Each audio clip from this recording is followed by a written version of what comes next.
몇 달 전에 프랑스 파리에서 5층짜리 아파트에 어떤 어린이가 매달려 있는데, 그것을 본 아프리카 청년이 스파이더맨처럼 벽을 기어 올라가서 그 어린아이를 구해준 그 사건이 신문에 보도가 되었습니다.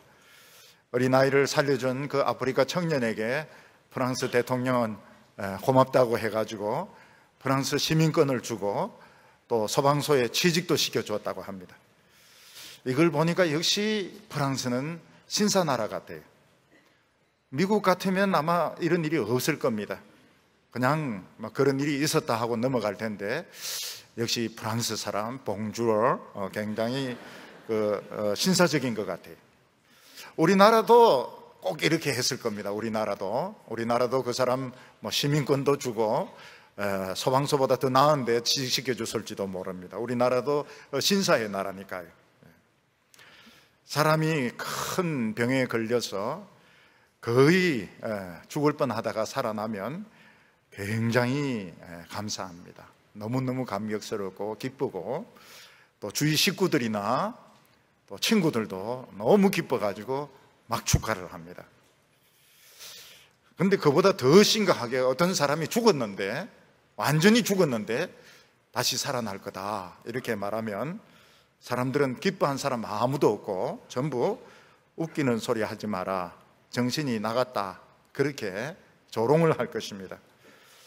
왜냐하면 그만큼 죽음은 우리 인간들에게 절대적인 힘을 가지고 있고, 한 번 죽으면 어느 누구도 이 사망의 세력에서 빠져나올 수 없기 때문에 그런 것입니다. 근데 만약 누군가가 진짜 이 사망의 문제를 해결해서 죽은 사람을 살릴 수 있다면 인간의 다른 모든 문제는 다 해결되게 되어 있습니다. 죽음이 해결되었는데 다른 것은 걱정할 필요가 없는 것입니다.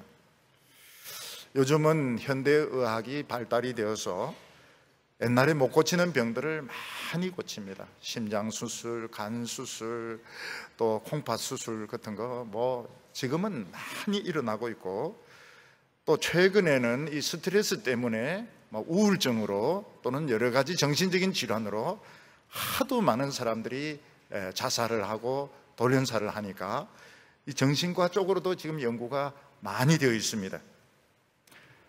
이 우울증으로 자살하거나 다른 사람에게 막 욕을 퍼붓거나 이렇게 하는 것 다 발작이거든요. 자기 힘으로 의지로 안 돼서 그런 것입니다.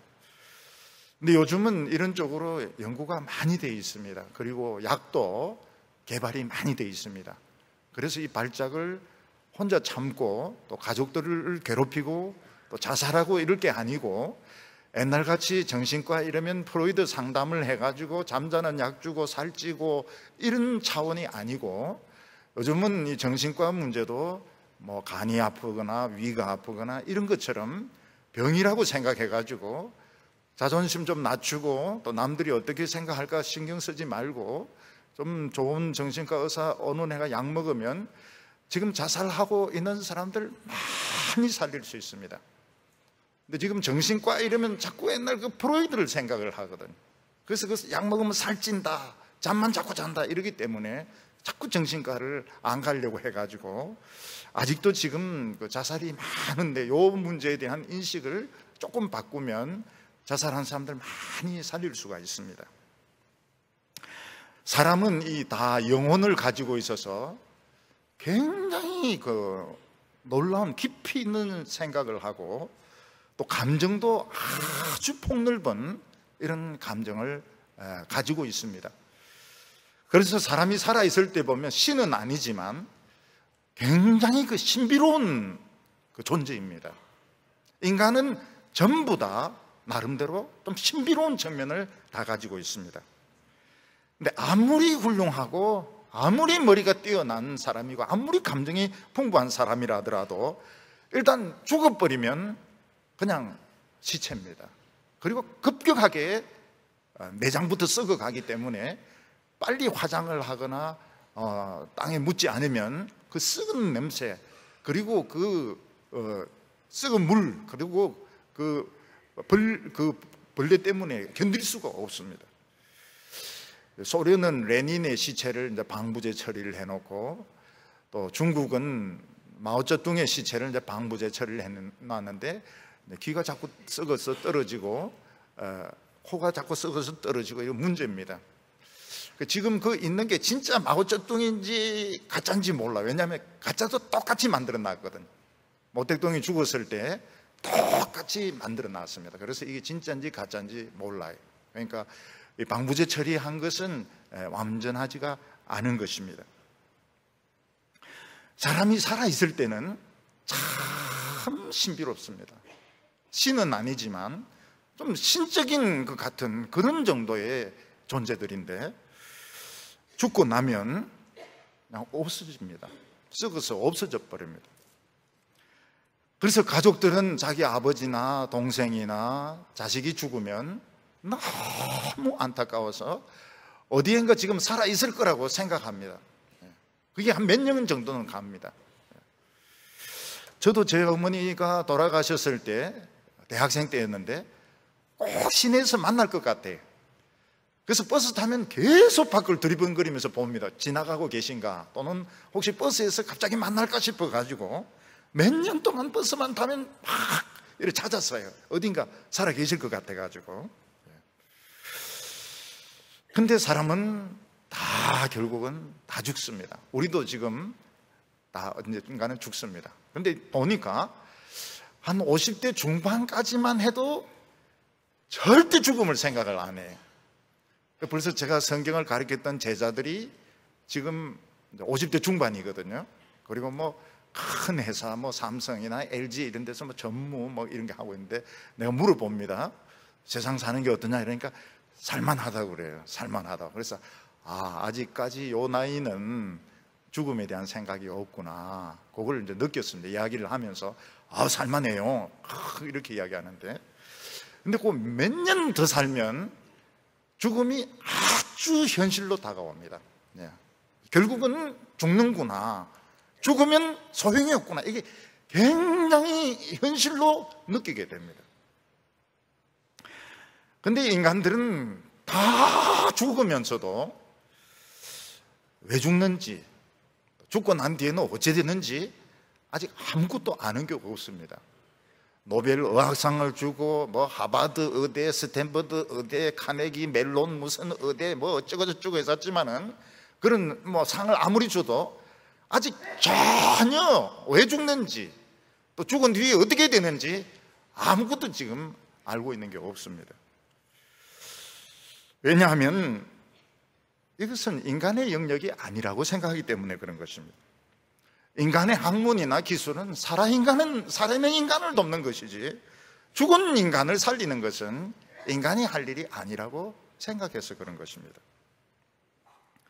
예수님은 이 세상에 오셔서 영생이 있다 이렇게 말씀하셨습니다. 그 말씀을 믿는 사람이 없었습니다. 나는 하늘에서 내려온 떡인데 나를 먹는 자는 영원히 죽지 않는다, 아무도 믿는 사람이 없었습니다. 사람들은 예수님으로부터 병 낫는 것을 원했습니다. 떡 먹는 것을 원했습니다. 나라가 독립이 되고 잘되는 이 살아있는 인간의 문제를 듣기를 원하고 도움받기를 원했지, 죽고 난 뒤에 영생하는 것, 그런 것은 유대인들에게는 관심이 없었던 것입니다. 예수님은 제자들에게 내가 예루살렘에 올라가면 대제사장과 서기관들에게 붙들려서 십자가에 못 박혀 죽고 죽은 뒤에 3일 만에 살아나리라, 그렇게 말씀하셨는데 예수님의 이 말씀을 믿는 사람 한 명도 없었습니다. 제자들 중에서 한 명도 없었습니다. 나중에 예수님 부활하고 난 뒤에도 언제 유대 나라가 독립합니까? 그런 질문을 했습니다. 그러니까 이건 보면 인간이 그 죽음의 문제라는 것이 얼마나 절대적이고, 죽음이나 죽음 뒤에는 생각을 아예 안 하고 있고, 살아있는 인간이 병 안 걸리고 나라 독립하고 사회가 발전하고 이것만 생각한다는 것을 우리가 알 수가 있습니다. 예수님은 예루살렘에 올라가셔서 자신이 말씀하신 대로 대제사장과 유대 지도자들에게 붙들려서 십자가에 못 박혀 죽습니다. 예수님은 완전히 죽으셨고, 예수님이 죽으신 것은 로마 군병에 의해서 확인이 되었습니다. 예수님의 옆구리에 창을 찔렀더니 물과 피가 팍 쏟아졌는데 진짜 사망이 확인이 되었습니다. 거기에 있는 사람들 전부 다 예수님이 정말 죽었다는 걸 다 확인을 다 했습니다. 예수님의 시신은 이 아리마대라고 하는 부자가 있었는데, 이 사람이 이제 자기가 죽으면 들어가려고 파놓았던 그 가까운 데 있는 무덤에 예수님의 시신을 세마포로 싸가지고 거기에 장사를 지냈습니다. 그리고 아리마대는 그 무덤을 큰 돌로 막았습니다. 대제사장은 로마 총독을 찾아가서, 빌라도를 찾아가서 예수가 살았을 때 자기가 죽은 지 3일 만에 부활한다고 이야기를 했다는데, 제자들이 예수 시체를 훔쳐가고 살아났다고 떠들어대면 더 골치 아프니까 군인들을 보내어서 한 일주일 정도 한번 지키도록 해달라 이러니까 빌라도가 좋다고 했습니다. 그래서 그 아리마대가 자기가 죽으면 들어가려고 했던 그 무덤, 예수님이 묻혔던 무덤은 당분간은 이 무덤은 절대로 개봉할 수 없다는 총독의 인이 찍혀 있었습니다. 그리고 로마 군인들이 몇 조로 나누어 가지고 24시간 잠을 자지 않고 그 무덤을 지키고 있었습니다. 예수님은 너무 허무하게 죽으셨습니다. 모든 사람들은 예수님에 대해서 어떻게 생각했는가 하면, 세상 물정을 너무 모르고 설쳐대다가 저 대제사장과 저 서기관들이 찍혀가지고 저렇게 억울하게 죽었다, 다 그렇게 생각을 했습니다. 예수님의 짧은 인생은 너무 빨리 끝이 났습니다. 놀라운 설교 말씀을 하시고 병자들을 고치시고 죽은 자까지 살리셨던 그 예수님의 인생은 너무 비참하게, 너무 허무하게 끝났던 것입니다. 모든 것이 다 끝났습니다. 그렇지만 끝난 것이 아니었습니다. 뭔가가 움직이고 있었습니다. 뭔가가, 역사가 이루어지고 있었습니다. 오늘 첫 번째는 죽은 예수님에게 어떤 일이 일어났느냐 하는 것입니다. 예수님은 그야말로 다른 사람과 똑같이 죽었습니다. 예수님이 양손과 양발에 못이 박혔을 때 너무나도 큰 고통을 받으셨고, 결국 예수님은 십자가에 못 박힌 지 6시간 만에 운명을 하셨습니다. 예수님의 죽음은 다른 사람의 죽음과 똑같았습니다. 다른 점이 있었다면 다른 사람들은 십자가에 못 박히면 발악을 하고 욕을 하고 저주를 펴붓는데, 예수님은 그냥 가만히 참고 있다가 죽었다는 그것만 달랐습니다. 그런데 예수님이 딱 죽자마자 뭔가 이상한 변화가 일어나기 시작했습니다. 마태복음 27장 50절과 51절 보면, 예수께서 다시 소리를 크게 지르시고 영원히 떠나시니라. 이에 성소 휘장이 위에서 아래로 찢어져 둘이 되고 땅이 진동하며 바위가 터지고, 이렇게 말했습니다. 예수님이 딱 운명하는 그 시간 땅이 흔들리기 시작했고 바위가 터졌다. 근데 이 바위는 다 무덤을 말하는 것입니다. 무덤으로 된 바위들이 터지기 시작했던 것입니다. 예수님이 돌아가실 때만 해도 죽었다가 살아나는 사람이 없었습니다. 사망의 세력이 얼마나 절대적인가 하면, 사람 한 번 죽으면 절대로 살아날 수가 없었습니다. 물론 예수님이 죽은 사람을 몇 명 살리셨습니다. 그렇지만 그들은 세월이 흐른 후에 또 죽었고 다시 살아나지 못했습니다. 이 세상에 누구든지 죽으면 다시 살 수 없습니다. 그 시체가 썩어버리기 때문에 그 사람 살려낼 수가 없습니다. 그런데 놀라운 것은 사람이 왜 죽느냐 하는 것입니다. 죽음의 원인이 무엇이냐는 겁니다. 뭐 노벨상, 의학상 타려고 뭐 논문을 쓰고 무슨 하버드 박사고 이러기 전에 죽음의 원인이 무엇인지 이걸 모르는 겁니다. 사람들은 죽는 것은 노화 때문에 기능이 정지되어서 죽거나, 아니면 심장이 멈추어져서 결국은 기능이 정지되어 죽는 것이다, 이렇게 정의 내려. 그 모르는 사람 누가 있어요? 우리 다 알죠. 뭐 박사 안 받아도 우리 다 합니다. 심장 멎으면 죽는 건 다 합니다. 근데 성경은 뭐라고 정의 내리고 있는가 하면, 인간이 하나님에 대하여 반항하는 죄 때문에 죽는다, 이렇게 설명을 하고 있습니다. 근데 사람들은 아무도 이 말씀을 믿지 않습니다. 아니, 늙어서 죽는 것이, 노화가 와서 죽는 것이고, 심장이 멈춰져서 죽는 것이고, 암세포가 퍼져가지고 죽는 것이지, 무슨 죄 때문에 죽느냐고, 웃긴 소리 하지 말라고, 그렇게 이야기합니다. 우리는 예수님의 죽음을 하나님 앞에서도 봐야 됩니다. 하나님께서는 예수님의 죽음을 인정을 하셨고, 마귀가 그걸 이제 집행을 했습니다. 그런데 거기서 마귀는 예수님을 과소평가했던 것입니다. 마귀가 예수님을 보니까, 인간이 돼 보니까 인간과 똑같아요. 아무것도 다른 것이 없습니다. 다른 인간과 똑같습니다. 그리고 인간을 대표한다 이래서 세례까지 받으니까, 그리고 자기가 죽는 것을 자원하니까 얼씨구나 잘됐다 이래가지고 예수님을 십자가에 못 박아가지고 아주 고통스럽게 해서 죽였습니다. 죽인 데 성공했어요. 그런데 마귀가 과소평가한 것이 뭔가 하면, 예수님이 인간을 대표해서 세례받은 것은 사실이지만 죄를 지은 적이 한 번도 없다는 겁니다. 예수님의 마음속에는 하나님에 대해서 반항하는 마음이라든지, 어떤 다른 사람에 대한 엄란한 마음이라든지, 미워하는 마음이라든지 이런 게 일체 없었고, 하나님의 율법을 조금이라도 불순종한 것이 없었다는 사실입니다. 이거를 마귀는 과소평가했습니다. 우리가 법이 여러 단계가 있는 것처럼 사망의 법이 있고 율법이 있고 또 더 고차원의 법이 있습니다. 고린도전서 15장 55절과 56절에 보면, 사망아 너의 승리가 어디 있느냐, 사망아 너의 쏘는 것이 어디 있느냐, 사망에 쏘는 것은 죄요, 죄의 권능은 율법이라. 여기 사망을 쏘는 것이라고 말하고 있습니다. 사망은 독침 같은 것이 있어서 사람을 쏘아가지고 가장 고통스럽게 죽음으로, 음부로 끌고 가고 있습니다. 사람은 죽을 때 다 고통스럽습니다. 병이나 사고나 전쟁이나 자살이나 어떻게 해서 죽든지 간에 이 독침으로 쏘아가지고 가장 고통스러운 방법으로 사람들을 다 죽입니다. 죽는 것이 쉬운 사람은 한 명도 없습니다. 근데 그럴 수 있는 근거가 뭔가 하면, 모든 인간은 다 죄가 있기 때문에 그런 것입니다. 죄가 있는 인간은 이 사망이 독침으로 찔러가지고 죽일 수가 있습니다. 그런데 이 모든 것을 관장하는 법이 뭔가 하면 율법이었습니다. 율법.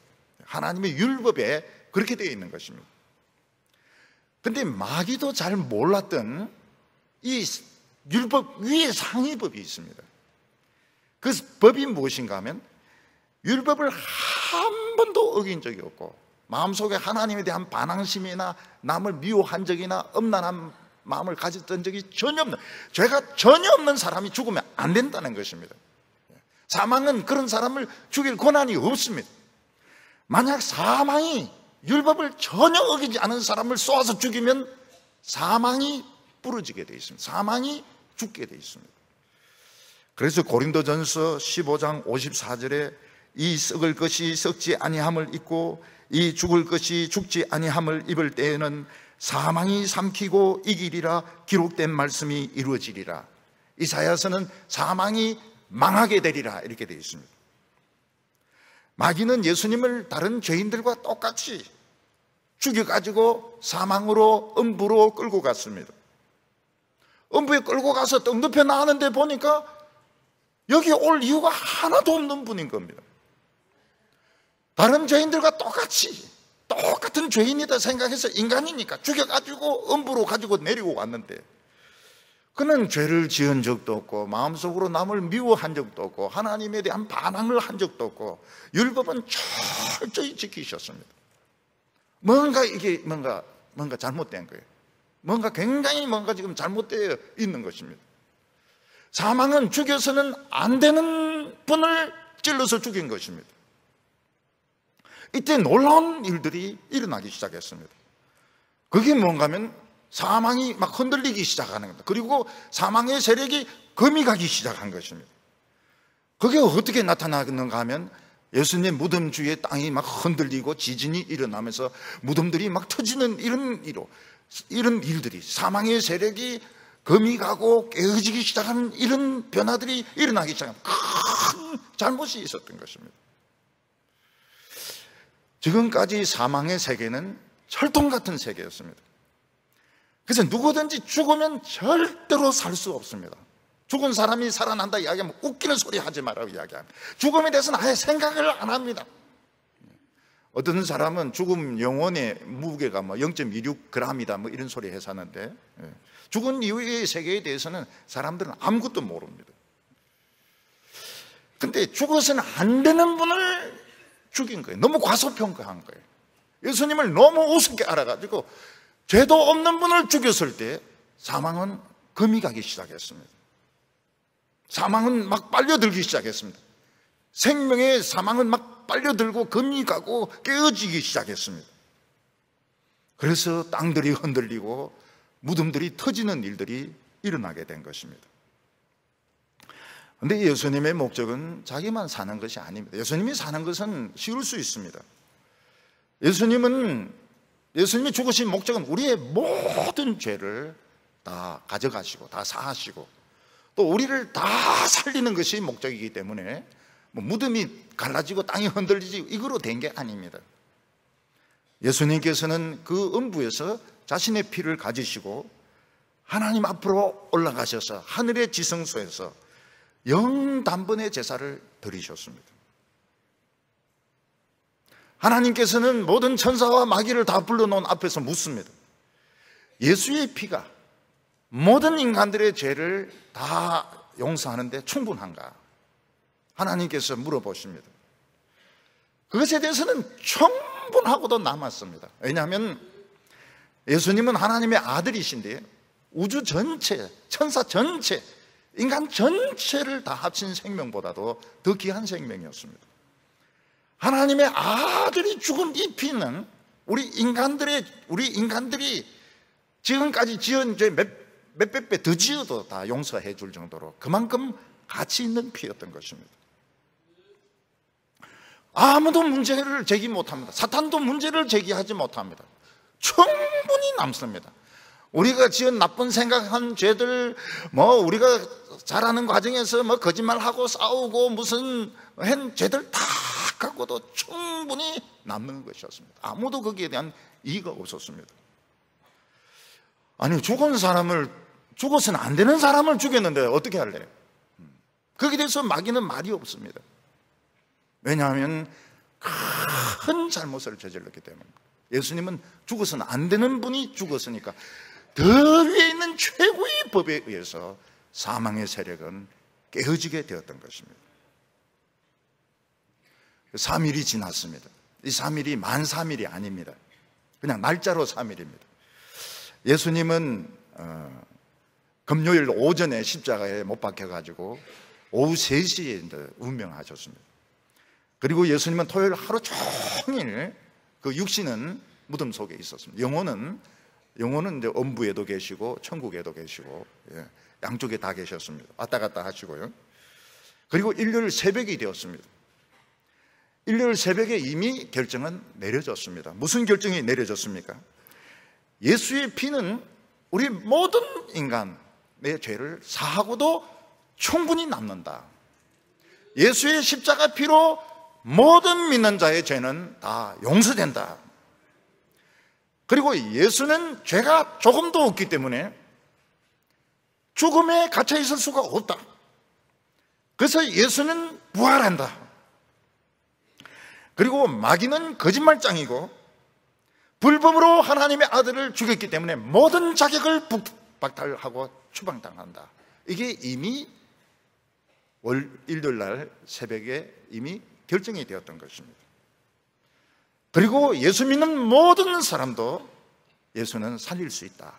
결정이 내려졌습니다. 하나님 앞에서 결정이 내려졌습니다. 마태복음 27장 52절과 53절 보면 무덤이 열리면서 자던 성도들의 몸이 많이 일어나되 예수의 부활 후에 그들이 무덤에서 나와서 거룩한 성에 들어가 많은 사람에게 보이니라. 예수님 부활도 안 하셨는데 예수님이 죽으시면서 벌써 살아나는 사람이 있었습니다. 그 사람들은 어떤 사람들입니까? 성질이 좀 급한 사람들입니다. 아니, 성도들이 부활하려고 그러면은 예수님부터 부활해야 되고, 그리고 나중에 예수님이 천사장이 나팔 소리 들릴 때 그때 부활은 다 같이 하는 거거든요. 근데 벌써 예수님이 딱 죽으면서부터 이 사망의 김새가 안 좋은 거예요. 벌써 틈이 갈라지고 깨지고 이러니까 그 사이를 비집고 나와서 살아난 성도들이 있는 겁니다. 성질이 굉장히 급한 사람들이죠. 네. 그래가지고 무덤 속에 이렇게 숨어 있다가 나중에 예수님 부활하시고 난 후에 왕창 같이 예루살렘에 들어갔다. 성질이 굉장히 급한 사람들이에요. 네. 우리에게 부활이 있다는 것을 하나님께서는 예표로 보여주시기 위해서 아픈 성도들을 많이 고쳐주십니다. 최근에 저희 교회에서 기도해가지고 아픈 분들이 많이 낫고 계세요. 완치되신 분도 많이 계시고요. 그게 왜 그런가 하면 이 세상에서 죽지 말고 오래오래 살아라, 그런 뜻이 아닙니다. 부활이 있다, 부활의 능력이 너에게 있다는 것을 보여주시기 위해서 기도로 지금 병이 낫는 사람들이 많이 있는 것입니다. 예수님은 똑같이, 보통 인간과 똑같이 죽었지만 똑같은 죽음이 아니었습니다. 이것은 마귀가 땅을 치고 곡할 정도의 실수를 한 겁니다. 너무 우습게 알았던 겁니다. 이게 그렇게 고차원적인 방정식인 줄 몰랐던 겁니다. 마귀가 까불다가 몰랐던 겁니다. 예수님은 죽여서는 안 되는 분입니다. 예수님은 죽여서는 안 되는 분이에요. 죄 없는 분을 죽였을 때 사망에 쏘는 것이 부러지게 되었습니다. 사망이 막 깨어지기 시작했습니다. 성질 급한 성도들은 막 나와버렸어요. 사망에서 막 나와가지고 예루살렘에 같이 들어갔습니다. 오늘 두 번째는 이 부활의 그 기쁜 소식을 천사들이 알려준 것입니다. 예수님을 믿고 갈릴리에서 예수님을 따라왔던 막달라 마리아와 여인들이 있었습니다. 그들은 예수님이 십자가에 못 박혀 죽는 것을 보고서 가슴을 쳤습니다. 너무너무 애통했어요. 그들이 끝까지 지켜보고 있었던 것은 예수님은 하나님의 아들이시기 때문에 마지막 순간 못 뽑고 내려와가지고 이 악한 자들을 심판할 거라고 생각했던 겁니다. 하나님의 아들이시니까 마지막 순간 못 뽑고 내려와서 복수할 거라고 생각했는데 예수님은 진짜 죽었습니다. 보통 인간과 똑같이 죽었습니다. 가슴을 쳤습니다. 예수님이 너무 갑자기 돌아가시는 바람에 여인들은 예수님에 대한 장례가 전혀 준비되어 있지 않았습니다. 그래서 이 아리마대가 자기 그 무덤에 수의를 가지고 자기 있는 향품을 가지고 대충 바르고 수의로 싸서 그 무덤에 장사 지내는 것을 지켜볼 수밖에 없었던 것입니다. 이 여인들은 이래 가지고 안 된다. 우리가 예수님을 3년 동안 따라다니면서 말씀 듣고 은혜 받고 변하여 새 사람 되었는데 이래 장례 지내가지고는 안 된다. 그래서 그들은 해지면 이제 안식일이 시작되니까요, 해지기 전에 빨리 가서 향품을 구입을 했던 것입니다. 그리고 토요일은 안식일이니까 움직일 수도 없습니다. 그냥 그대로 기다렸습니다. 그리고 일요일 새벽에, 안식 후 첫날 일요일 새벽이죠. 일요일 새벽에 그들은 예수님을 이제 정식으로 향유를 바르고 수의를 입혀서 장례를 치르기 위해서 새벽에 아직 캄캄할 때 무덤으로 달려갔던 것입니다. 그러니까 팔레스타인하고 우리나 영국하고 다른 점이면 우리는 산이 많아가지고요, 해가 떴다 이러면 벌써 해가 이렇게 많이 올라와 있습니다. 근데 이런 지역은 되게 구릉 지역이 많아가지고요, 해 뜨기 전까지만 해도 캄캄합니다. 캄캄하다가 저 지평선에서부터 해가 올라와요. 그래서 진짜 캄캄합니다. 이 사람들은 캄캄할 때 그 예수님을 다시 우리 한국식으로 하면 염하기 위해서 무덤으로 달려갔는데, 문제가 뭔가 하면 그 무덤을 막은 돌이 크기 때문에 여자들의 힘으로 움직일 수가 없는 겁니다. 여인들은 가면 무슨 남자도 있겠지 뭐, 아침에 그 나온 남자들에게 좀 밀어달라 그러고 우리도 막 밀면 열지 모르겠다, 이렇게 생각하고 예수님 무덤을 찾아갔던 것입니다. 근데 무덤을 찾아갔을 때 벌써 무덤에 놀라운 일이 벌써 이런 난리가 나 있었던 것입니다. 28장 1절을 보면 안식일이 지나고 안식 후 첫날이 되려는 새벽에 막달라 마리아와 다른 마리아가 무덤을 보려고 갔더니, 지금 남자 제자들은 다 끝났다, 모든 것이 다 끝장났다 해서 지금 숨어 있습니다. 근데 여인들은 우리 이렇게 예수님을 이런 식으로 우리는 헤어져서는 안 된다. 그래서 무덤을 찾아갔는데 뭐 엄청난 일이 일어나 있었습니다. 28장 마태복음 28장 2절부터 4절까지 보면 큰 지진이 나며 주의 천사가 하늘로부터 내려와 돌을 굴려내고 그 위에 앉았는데 그 형상이 번개 같고 그 옷은 눈같이 희근을 지키는 자들이 그를 무서워하며 벌 떨며 죽은 자가 되어 있더라. 예수님의 무덤은, 이 무덤은 당분간은 개방해서는 안 된다는 총독의 인장이 찍혀 있고, 로마 군인들이 조를 짜가지고 24시간 아마 3일 이상 한 5일이나 일주일 정도 지키려고 계획하고 있었던 것 같습니다. 그런데 여인들이 무덤으로 가는데 벌써 흔들리는 겁니다. 땅이 흔들리는 거예요. 그러니까 여인들이 무덤을 향하여 뛰어가는데 벌써 길이 흔들리고 산이 막 흔들리는 겁니다. 이게 왜 이래 땅이 이렇게 흔들릴까? 그러니까 가보니까 어떤 일이 일어났습니까?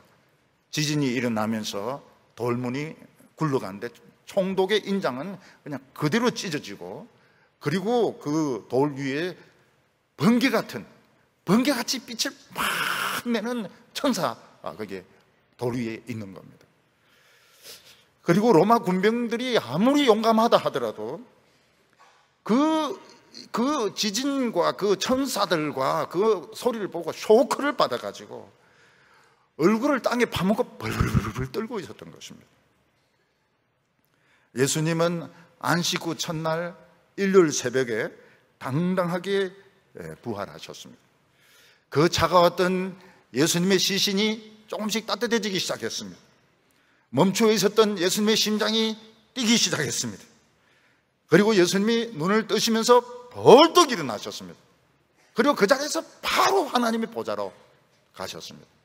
이 세상 모든 통치권을 다 받기 위해서 하나님의 보좌로 바로 가셨던 것입니다. 그리고 예수님의 누워있던 그 자리에는 수위만 남아있었고 천사들이 그 자리를 지키고 있었습니다. 천사는 여인들에게 인간이 최초로 부활했다는 이 소식을 전해주었습니다. 28장 5절과 6절 보면 천사가 여자들에게 말하여 이르되 너희는 무서워 말라. 십자가에 못 박히신 예수를 너희가 찾는 줄을 내가 아노라. 그가 여기 계시지 않고 그가 말씀하시는 대로 살아나셨느니라. 와서 그가 누우셨던 곳을 보라. 이것이 인류 역사상 처음으로 인간이 사망을 깨고 완전히 살아난 부활의 첫 소식이었습니다. 천사들은 뭐라고 말했습니까? 너희가 십자가에 못 박히신 예수를 찾는 줄 아는구나. 아노라. 그가 여기 계시지 않고 그가 말씀하시는 대로 살아나셨느니라. 인간이 최초로 사망을 이기고 부활한 이 부활의 첫 소식을 천사는 여인들에게 알려주었던 것입니다. 예수님은 사망의 세력을 깨뜨리고 부활하신 첫 번째 사람이었고 첫 번째 열매였습니다. 우리에게는 사망이 없습니다. 사망이. 우리 예수 믿는 사람에게는 사망이 없습니다. 그래서 예수 믿는 사람들이 죽으면 음부나 지옥이나 연옥에 있다가 천국 가고 이런 거 없습니다.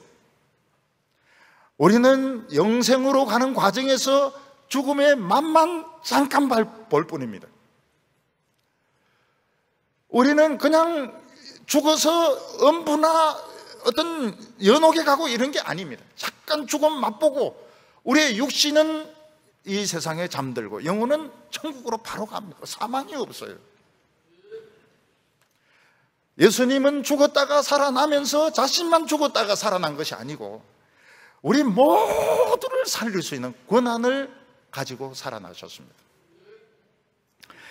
비유를 들자면 예수님은 사망에서 사람을 살리는 이 백신을 개발하셨는데 이걸 자기가 먼저 맞고 살아나셨던 겁니다.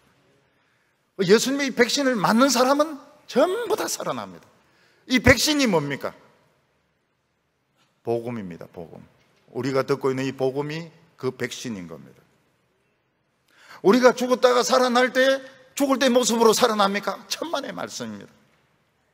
제일 아름다운 모습으로, 제일 젊은 모습으로, 장애도 없고 아픈 데도 없고 못생긴 데도 없고 영원히 죽지 않는 모습으로 최고로 젊고 아름답고 멋지고 건강한 모습으로 우리는 살아나게 됩니다. 그래서 우리가 죽는 것은 사망이 아닙니다. 우리 예수 믿는 사람들이 죽는 것은 잠시 마취되는 것입니다. 죽음의 약을 잠깐 먹고 마취되는 것입니다. 그리고 좀 자면 돼요. 좀 자면 하나님이 자는 동안 싹 성형수술을 해줘가지고 완벽한 미인으로 만들어줘가지고 언제 깨면 됩니까? 나팔 소리 나면, 나팔 소리 날 때 일어나면 됩니다. 피리 소리에 일어나면 안 됩니다. 피리 소리는. 풍금 소리도 일어나면 안 돼요. 나팔 소리에 그냥 깨면 미인이 되어 있는 겁니다. 그래서 지금 이 세상에서 얼마나 돈이 있고 얼마나 공부를 했고 얼마나 높은 자리에 있고 아무 의미가 없습니다. 아무 의미 없습니다. 나중에 못 살아나면 그게 무슨 소용이 있습니까? 오늘 이 말씀을 믿고 전부 부활하는데, 전부 계신 할머니들도 막 20대 18살로 부활하는데, 아이고 주름도 없어졌네 이러면서, 아이 천국은 이 뭐 성형도 희한하구만, 그러면서 막 다 뽀얗고 막 이런 모습으로 다 살아나는데, 이 말씀 안 믿고 말이죠, 고집 팍 부리고 나는 교회 다니다가 그냥 죽어버린다 이러다가 나중에 부활 못 해가지고 전부 그 늙은 이런 모습으로 지옥으로 이렇게 간다면, 그 공부한 거 무슨 소용이 있습니까? 지옥에서 공부 많이 하시라고요. 많이 하고 거기서 서로 싸우고, 또 돈이 무슨 소용이 있냐고요. 여러분, 사람이 병원에서 살고 죽는 것보다 더 중요한 거 없습니다. 뭐 공부니 직책이니 돈이니 아무 소용이 없어요. 사느냐 죽는 것보다 더 중요한 거 없습니다. 그보다 더 중요한 것이 부활하냐 안 하냐, 이 백신, 이 복음을 믿느냐 안 믿느냐, 여기서 영원히 달라지게 됩니다. 운명이 달라지게 됩니다. 이거 자기만 안 믿고 웃긴 소리 하지 마라. 응? 오늘 설교 주부에다 웃기는 소리 탁 적었다가 나중에 진짜 나팔 소리 나는 거예요. 나팔 소리가 진짜 나팔 소리가 나는 거예요. 그럼 막 전부 변화돼서 막 할렐루야 하면서 막 세상에 이런 미인이 다 있나 막 그러는데 탁 이래가지고 지옥으로 막 이거 빨리 안 가나 이거? 나도 지금 성질나가 죽겠는데 빨리 안 가나 지옥으로? 가서 거기서 실컷 저주 받아라. 이래 된다면 얼마나 비참하겠습니까? 지금 우리가 지금 생각하는 것은 아무것도 중요한 게 아니에요. 백신입니다. 백신, 복음의 백신. 오늘 세 번째 예수님의 명령이 나옵니다. 천사들은 여인들에게 이렇게 말이죠. 빨리 가서 그의 제자들에게 이르되 그가 죽은 자 가운데서 살아나셨고 너희보다 먼저 갈릴리로 가시나니 거기서 너희가 뵈리라. 제자들은 지금 엄청난 일이 일어난 줄 모르고 그냥 붙잡혀 죽을까 싶었어. 또 내일 무슨 일을 해서 먹고 살까? 다시 업으로 돌아갈까? 농부로 돌아갈까? 세리 사표 낸 거 그거 다시 복직을 할까? 지금 그러면서 지금 벌벌 떨고 있습니다. 천사는 가서 제자들에게 죽은 자 가운데서 살아나셨고 너희들보다 먼저 갈릴리로 갈 거라고 빨리 전해주라고 말씀하셨습니다. 8절부터 10절까지 보면 그 여자들이 무서움과 큰 기쁨으로 빨리 무덤을 떠나 제자들에게 알리려고 다름질할세 예수께서 그들을 만나 이르시되 평안하냐 하시거늘 여자들이 나아가 그 발을 붙잡고 경배하니 이에 예수께서 이르시되 무서워하지 말라 가서 내 형제들에게 갈릴리로 가라 거기서 나를 보리라 하시니라. 여인들이 천사의 말을 듣고 예수님이 살아났다는 것을 믿었을까요? 안 믿었을까요? 아마 반신반의, 안 믿었을 가능성이 많습니다. 안 믿었을 가능성이 반신반입니다. 그러나 일단 천사같이 생긴 사람이 그런 이야기를 하고 또 예수님의 시신은 없어졌기 때문에 일단 제자들에게 가서 알린 것입니다. 막달라 마리아는 안 믿었다고 했습니다. 막달라 마리아는 막 달려가다가 예수님을 만났는데 그 동산 지키는 산직인 줄 알고 예수님의 시신을 옮긴 데를 알려달라고 이야기를 합니다. 왜냐하면 이 갈릴리 여자들은 그 예수님이 그 부자 무덤에 오래 묻혀 있을 이유가 없거든요. 그 부자 무덤에 그것도 단독으로 독방으로 그렇게 묻혀 있는데 그 부자가 방 빼달라 할 거 아닙니까? 그러니까 분명히 이거 방 빼가지고 어디 딴 데로 옮겼을 거라고 생각을 했는데 마리아야, 늘 듣던 음성 마리아야, 랍비, 그러면서 다리를 꽉 잡은데 진짜 이 다리가 그 다리인 겁니다. 예수님이 여인들에게 묻습니다. 평안하냐고. 평안할까요? 평안 안 할까요? 평안 못합니다. 정신이 없습니다. 지금 오늘 여자들 굉장히 지금 정신이 없어요.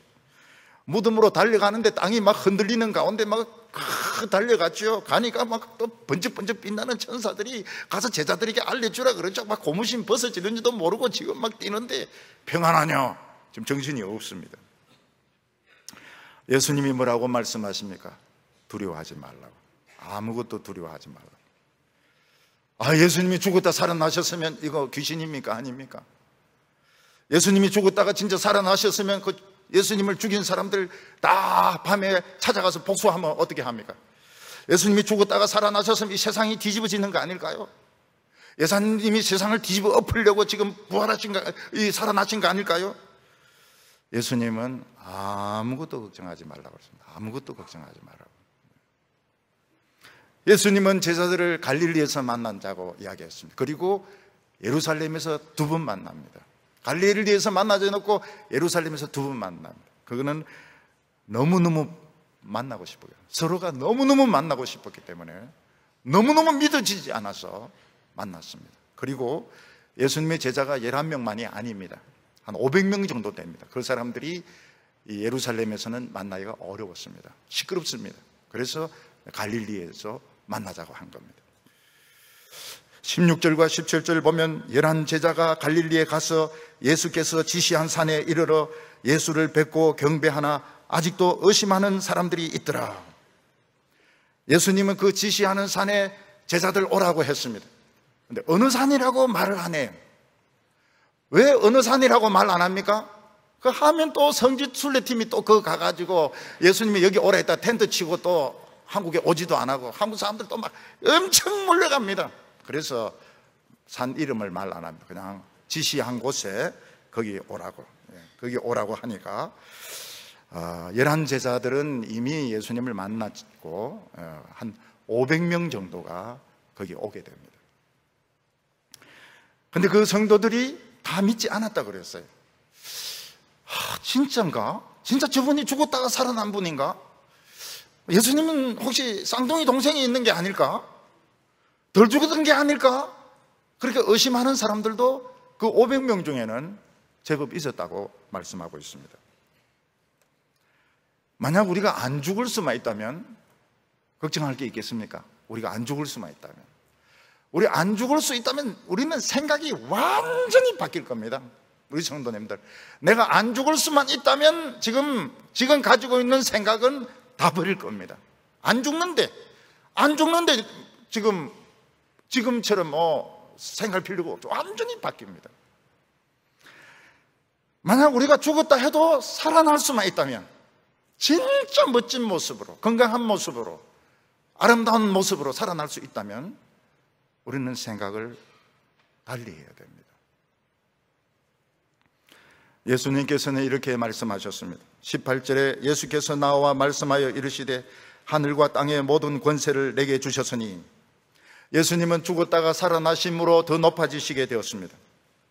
예수님은 하늘과 땅의 모든 통치권을 다 받았다고 말씀하고 있습니다. 심판권을 다 받았다고 말씀하고 있습니다. 예수님은 온 세상을 통치하시고 심판하실 것입니다. 그리고 제자들과 우리들에게 명령하셨습니다. 19절과 20절에 그러므로 너희는 가서 모든 민족으로 제자를 삼아 아버지와 아들과 성령의 이름으로 세례를 주고 내가 너희에게 분부한 모든 것을 가르쳐 지키게 하라. 볼지어다 내가 세상 끝날까지 너희와 항상 함께 있으리라 하시니라. 예수님은 이 영생을 이걸 성공을 하시고 이걸 복음으로 성공하시고 우리를 이 세상에 밀사로 보내셨습니다. 모든 민족에게 가서 그 죽은 생명을 살리는 이 복음을 전하라고 말씀. 우리는 밀사입니다. 정치나 경제나 전쟁은 주님이 알아서 하실 것입니다. 하늘과 땅의 모든 권세를 내게 주셨으니 그건 너무 걱정하지 말라는 거예요. 정치나 경제나 전쟁이나 너무 많이 걱정하고 너무 많이 생각하지 말라는 것입니다. 우리는 이 복음만 붙들고 전하는 밀사는 자신의 신분도 잘 드러내지 않습니다. 그리고 딴 일 안 해. 딴 일 안 하고 이 복음만 전하면 되는 겁니다. 믿으면 그 사람은 영생을 얻는 겁니다. 아버지와 아들과 성령의 이름이 나란히 나옴으로써 하나님이 삼위가 있다는 것을 확실해지게 되었습니다. 하나님이 성부, 성자, 성령, 삼위 하나님이 계신다는 걸 확실하게 알게 되었고, 이제 이때부터 성령의 시대, 복음의 시대, 교회의 시대가 열리는 것을 예수님은 말씀하셨습니다. 그리고 예수님이 뭐라고 내가 분부한 모든 것을 가르쳐 지키게 하라고 했습니다. 예수님은 세상 지식 많이 배워가 교인들을 유식하게 하라 그렇게 말하지 않았습니다. 굉장히 조심해야 됩니다. 사람들은 더 유식해지고 똑똑해지고 싶은데 그렇게 하지 말라고 해요. 내가 분부한 것을 가르쳐 지키게 하라. 성경을 가르쳐 지키게 하라. 너희들 멋대로 프로그램을 만들어가지고 굉장히 큰 교회 만들어라 그런 말씀 안 하셨어요. 그거는 밀사들이 하는 게 아닙니다. 밀사들이 하는 게 아니고 그거는 사기치는 겁니다. 하나님의 종들은 그렇게 하면 안 돼요. 밀사는 자신의 신분을 드러내지 않습니다. 그리고 모든 일에 관여하지 않습니다. 너무 모든 일에 관여하면 안 돼요. 밀사는 자기의 그 사명이 있기 때문에 죽을 때까지 해야 될 일이 있기 때문에 모든 일에 관여하지 않습니다. 너 생각한 것을, 연구한 것을 많이 가르치라 그렇게 하지 않았어요. 내가 분부한 것을, 성경을 가르치라고 했습니다. 그리고 지키게 해라. 본인이 말 안 들어요. 그러면 자기가 알아서 책임을 지는 겁니다. 성경 시시하다, 딴 거 가르쳐줘. 그러면 자기가 책임지는 겁니다. 사무엘은 하나님의 말씀에 순종하는 것이 제사보다 낫다고 말했습니다. 주님은 세상 끝날까지 우리와 함께 하시겠다고 말했습니다. 세상 끝날까지 복음은 살아있을 겁니다. 그리고 이 밀사들은 자신의 사명을 끝까지 감당할 것입니다. 우리는 세상 일에 너무 많이 관여하면 안 돼요. 너무 많은 일에 복잡하게 관계해서 안 됩니다. 우리는 너무 세상을 끌어들여 가지고 교회를 너무 훌륭하게 만들려고 해서는 안 됩니다. 그거는 이 백신을 모르고 하는 것입니다. 우리 성도님들은 세상이 돌아가는 것 보고 겁내지 마시기 바랍니다. 그리고 이 세상에 많이 가지고 있고 누리고 있는 것 전부 소용없습니다. 손해보는 겁니다. 나중에 보면 다 손해보는 겁니다. 죽은 영혼 살리는 이 복음 끝까지 붙들고 영혼을 살리는 우리 성도들 다 되시기를 바랍니다. 기도드리겠습니다. 거룩하신 하나님 아버지, 예수님을 보내어 주셔서 우리를 죽음에서부터 살려주시고 우리에게 영생을 허락하여 주심을 감사합니다.